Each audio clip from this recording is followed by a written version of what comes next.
Imagine you're in a game of poker. The stakes are high and you're trying to read the emotions of your opponent's face, analyzing their every expression for any hint of what they're holding. Is that a smirk of confidence or a mask of deception? The ability to detect lies is a powerful skill.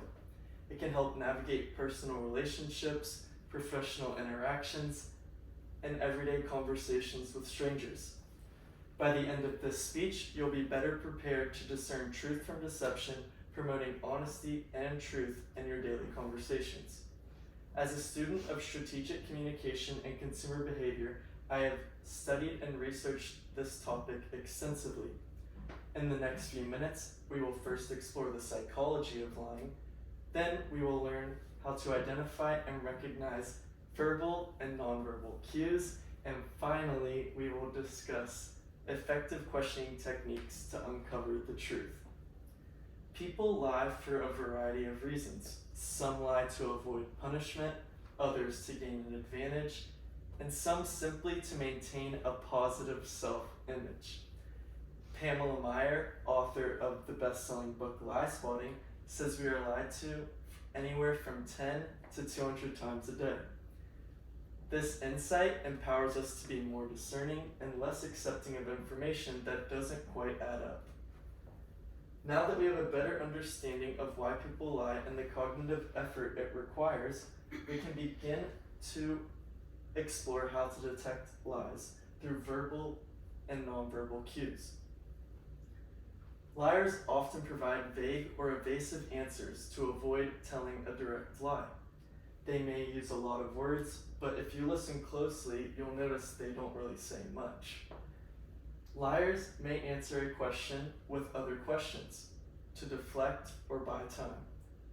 Dr. Paul Ekman, who specializes in emotions and facial expressions, says to look out for phrases such as "to be perfectly honest with you" or "I swear to God," which are both signs of someone feigning from the truth.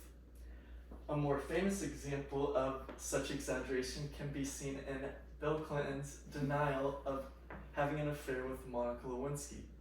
He begins by saying, "I want to say one thing and I want you to listen to me." One's behavior can also indicate deception during questioning. This can include changes in their tone, the speed of their responses, or their body language to illustrate signs of nervousness or discomfort, such as fidgeting, avoiding eye contact, or touching their face. These behaviors reflect the mental strain of lying. Even in their smiles, you can tell. A Duchenne smile involving both cheek and mouth muscles can indicate signs of deception, according to University of Rochester researchers.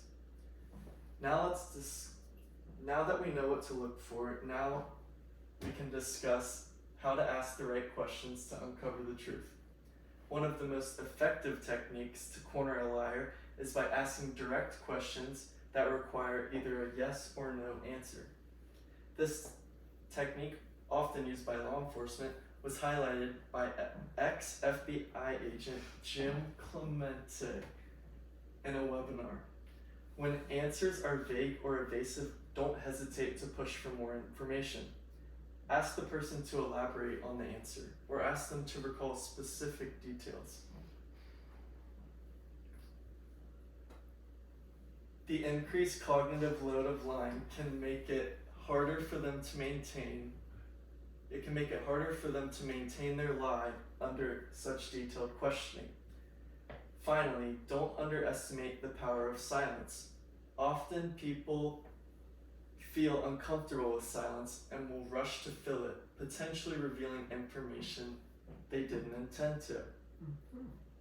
Now that we've equipped ourselves with the knowledge and techniques to spot a liar, let's wrap up and look at how we can apply these steps in our daily lives.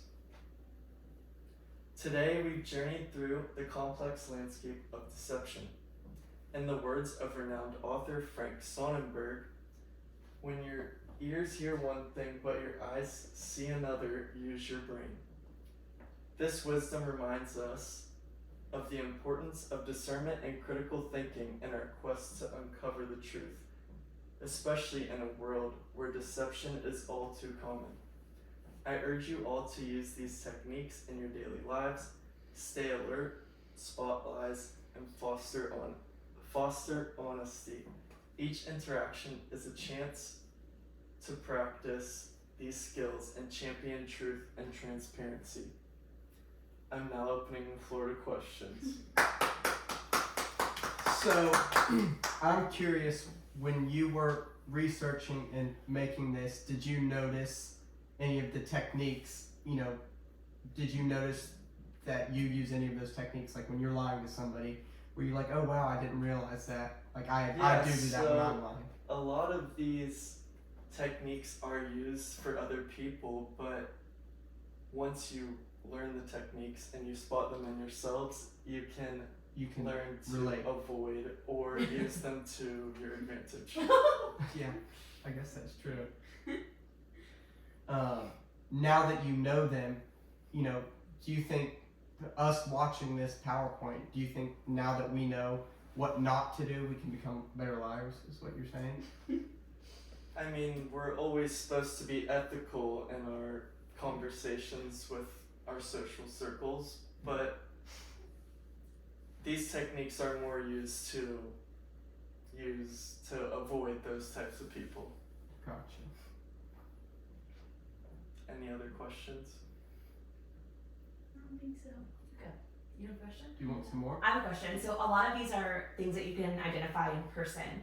When it comes to like online things, like a text message or Messenger or Facebook or WhatsApp, how do you identify those? So the nonverbal cues, which is our body language and expressions, can't really be seen when communicating digitally, but the evasive and worrisome diction and language that people use can be measured over digital So like just not communication. responding right away?